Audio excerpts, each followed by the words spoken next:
최근 지지율이 많이 올랐습니다. 여론조사 지표 말고 예. 현장에서도 느끼십니까?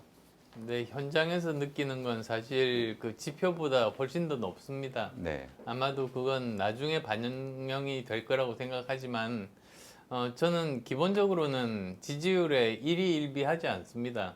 지지율로 당선되는 게 아니지 않습니까? 네. 투표로 당선되는 것이고 네. 끝까지 제 진심을 전한다면 그러면 거기에 대해서 국민들께서 판단해 주시는 거다. 그런 생각으로 임하고 있습니다. 네. 그래도 체감 지지율을 퍼센트로 따져본다면 몇 퍼센트쯤 된다고 생각하십니까? 글쎄요. 어쨌든 3강 안에는 들겠구나 하는 그런 느낌을 갖습니다. 네. 그런데 최근 지지율 상승의 원인을 놓고 일시적인 반사이익이다 이렇게 보는 시각들도 있습니다. 뭐 윤석열 후보의 지지가 오르면 안 후보의 지지가 다시 빠질 것이라는 해석인데요. 동의하십니까? 그 반사이익이라는 것 자체가 저 아무 일도 하지 않았는데 상대방 실수로 그냥 거저 얻는 것 아닙니까? 네. 저는 반사이익이 아닙니다. 지금 여러 후보들이 있지만 그 후보들에 대해서 이제 유권자분들이 꼼꼼하게 들여다보기 시작하신 거죠. 네.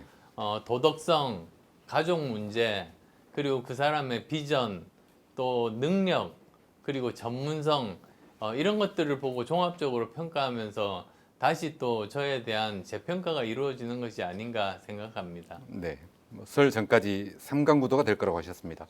설이 얼마 남지 않았는 단기간에 지지율을 확 끌어올릴 미완이라도 있으십니까? 여전히 진심으로 뚜벅뚜벅 제가 갈 길 그리고 대한민국이 갈 길에 대해서 말씀드리고자 합니다. 정말 지금이 전 세계적으로 보면 굉장히 변동이 심한 우리나라로 보면 위기 상황입니다. 네. 지금 현재 아마 제일 크게 우리나라에게 영향을 미칠 것이 미국과 중국의 신냉전이거든요. 네. 그리고 그 핵심이 바로 과학기술 패권 전쟁입니다.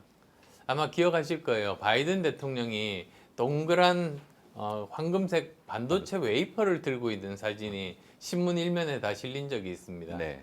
저는 그게 역사책에 나올 사진이라고 생각해요. 왜 그러냐면 그게 뜻하는 의미는 지금 현재는 과학기술 패권을 가지고 있는 나라가 세상을 지배하고 국가 지도자는 그 전선의 맨 앞에 서서 지휘를 해야 된다. 그 뜻입니다. 네. 근데 중국도 만만치 않아요. 시진핑이 이과 출신 그 지도자라는 거 혹시 아셨습니까? 네, 알고 있죠. 예. 시진핑이 그 칭화대 화학공학과 출신입니다. 네. 그리고 시진핑이 주장하는 중국몽 중에서 핵심 중의 핵심은 과학기술 중국몽입니다. 그러니까 중국이 가진 모든 인력과 자원을 과학기술에 쏟아부어서 기술 패권을 잡겠다.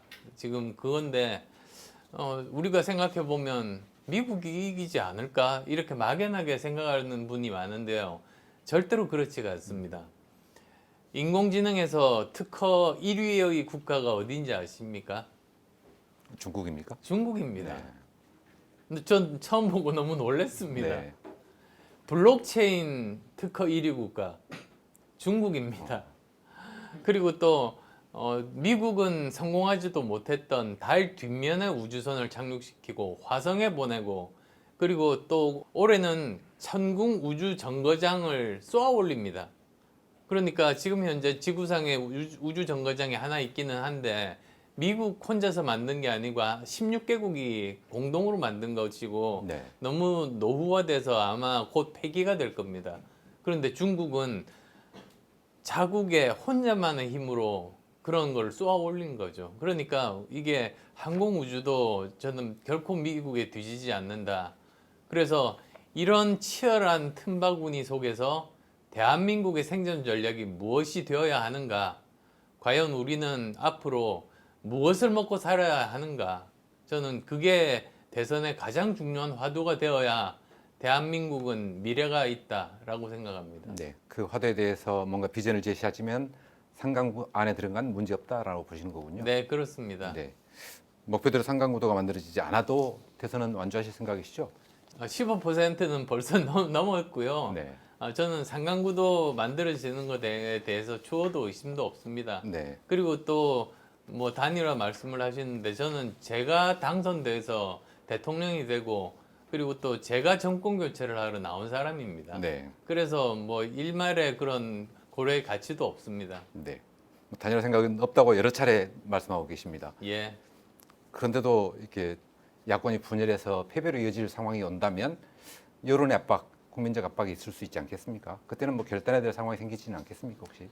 저는 이렇게 봅니다. 국민들께서 어느 후보가 더 나은 후보인지, 어느 후보가 정권 교체를 위해서 더 확장성을 가지고 있는 후보인지 그걸로 판단하실 겁니다. 네.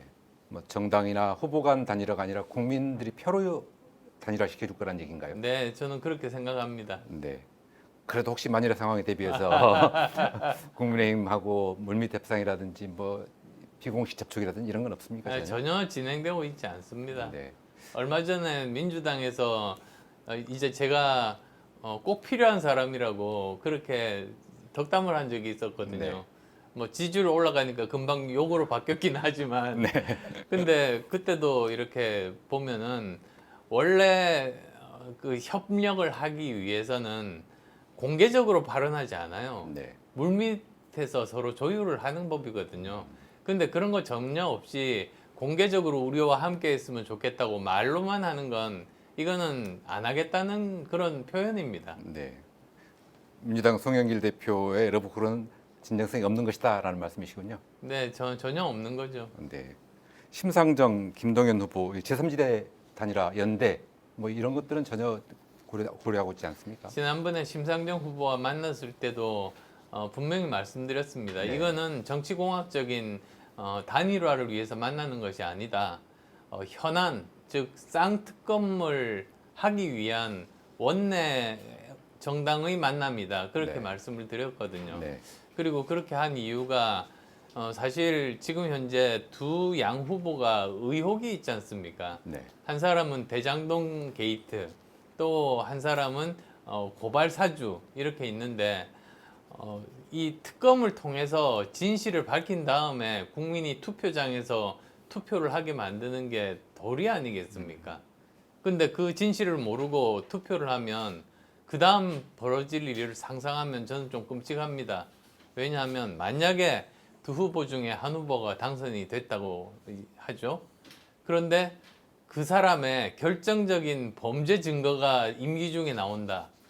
그럼 대한민국은 어떻게 되겠습니까? 네. 그래서 그걸 막기 위해서 심상정 후보하고 저하고 쌍특검을 그 양당에다가 제안한 그런 회동이었습니다. 네.